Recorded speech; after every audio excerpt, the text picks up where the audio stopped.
Hi everybody, and today we're going to be doing a cartoon snail with Miss Green. Thank you, Catherine.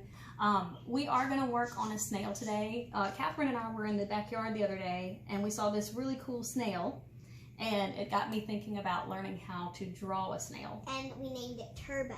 Turbo, yes. And he did not go fast, but his head was really long, super long. It was long, you're right. Yeah, when they come out of their shells, they do have a really long head. So if you are looking around your house, in your yard, you may be able to find a snail. And I was looking, and there's lots of different kinds of snails in Alabama.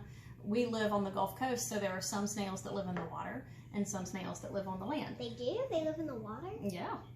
Yeah, we'll have to look that up after we finish. Yeah, and you might want to look that up too, because there are snails in the water. I drew mine as a land snail. If you would rather draw yours as a snail that lives underwater, then that is okay too.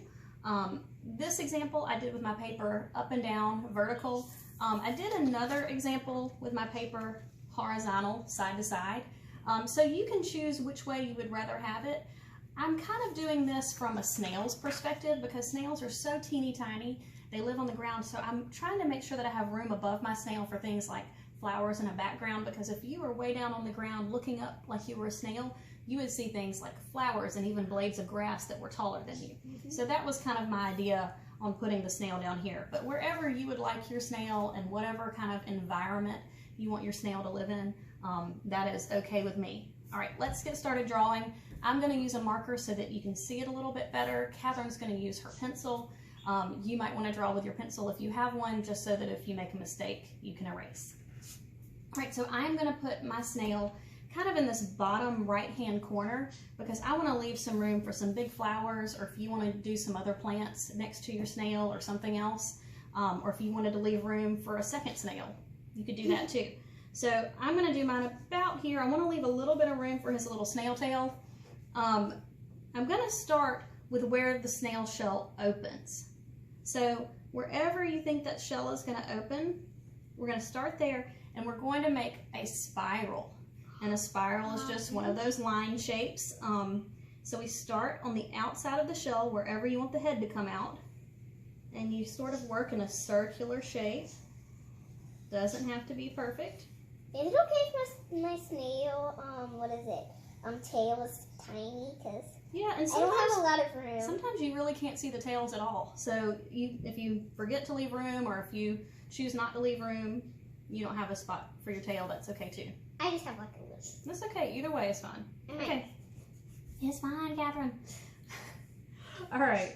So now I'm going to put in the part that's going to become our snail head.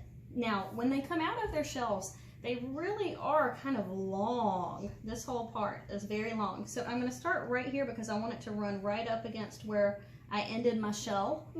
So I'm going to do one line that goes up, and then when I reach the part that's the top of the head, curve back down and run right back into the bottom of the shell. Now, sometimes with snails, you can see their body running underneath the shell, and if you'd rather have yours run underneath the shell, that's okay too. And there are different kinds of snails. Now, I'm going to put my tail coming out of the back. I'm just going to do a little bitty tail like that. Now, if you did yours differently like this, I did a little slime trail behind these guys because sometimes they are a little slimy. Another funny thing about snails, and we were looking at that one in the yard, the eyes are up above its head. So it's like a little antennas. Yeah, that's what it looks like. So that's how I'm going to put my eyes on. Now, if you would rather put your eyes here on the body, it will still look great. I'm going to put my eyes above the body. Now, you might want to do two little lines close together for each eye. So I'm going to do two of those wherever you want those eyes to go. Okay. You put yours in, and then you just do a circle at the top. Mine aren't even the same size, but that's going to look even funny. It's going to be a funny snail. And then inside these circles, you can do whatever style eyes you like to do. I don't think snails really have eyelashes, but if you wanted to add eyelashes or some other detail to your snail, then that would be fun. You can do like big lips and stuff. You totally could do big lips. This is your snail. So I'm going to do some eyes. I'm going to color mine in just so that you can see them a little bit better. Mine has some crazy eyes going on here. Mine almost looks like it has like eyelashes. I'm going to go ahead and do it on this side too. Oh, it has eyeliner on. Yeah. Or like some glasses. I don't know. Glasses would be cute, wouldn't it? Yeah, it would. Alright, so once you have your eyes however you want them, then you can add in whatever style of mouth that you want. This one I did kind of a big sideways mouth, like its head was turned. Again, I don't think this is really what snails' mouths look like, but this is what I want my snail to look like. This one I did with little lips. This one's just kind of smiling. If you wanted some other expression on your snail, you could add that in too. So I'm just going to add a little smile to this guy. That's cute, Catherine. So that's really it for our snail. So now you can decide what you want to do in your background, and it also kind of depends on how much room you have around your snail.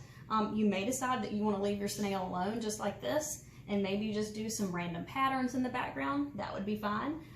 Because I want to make mine look like it's really small and it's outside, I'm going to do some really tall flowers. So I'm going to have my flowers kind of curve because flowers don't always stand straight up. I'm going to do 2 lines kind of side by side to make my flower stem. And then I'm going to go ahead and show where the center of my flower is. And this is just a really simple daisy type flower. Just a circle for the middle. And you can do a totally different flower, or you don't have to do flowers at all. And then I'm going to do an oval shape that repeats all the way around my flower. And if you want to add any flower petals, you can add some sort of football shape, so ovals that come to a point for petals, or just ovals. And if you want to add any details to the leaves, you can add details to your leaves. If you want to add any grass, and if you wanted to add whatever kind of sky you wanted. This one I did sort of a sunshiny sky, and I filled all of this in with grass. This one I did trees in the background. Again, yours could be an underwater snail, so yours might be totally different. So I'd love to see what you come up with. I can't wait to see your snails. Use whatever supplies you have. If you have crayons, use crayons like I did. You could use markers, color pencils. Yeah, if you have watercolor. If you have sidewalk chalk, you can go outside and do it in sidewalk chalk. You don't have to do this inside. You don't even have to do your own paper. You don't. You don't. So as long as whoever lives in your house says it's okay, you know, you can do art wherever you want to. Catherine, you want to show us yours? Sure. That looks great. Well, I didn't really get to catch up, but this is pretty easy. I like it. I think you're caught up. That's perfect. All right, guys. Thank you. We will see you soon. Please watch some more of my mom's videos. All right. Bye.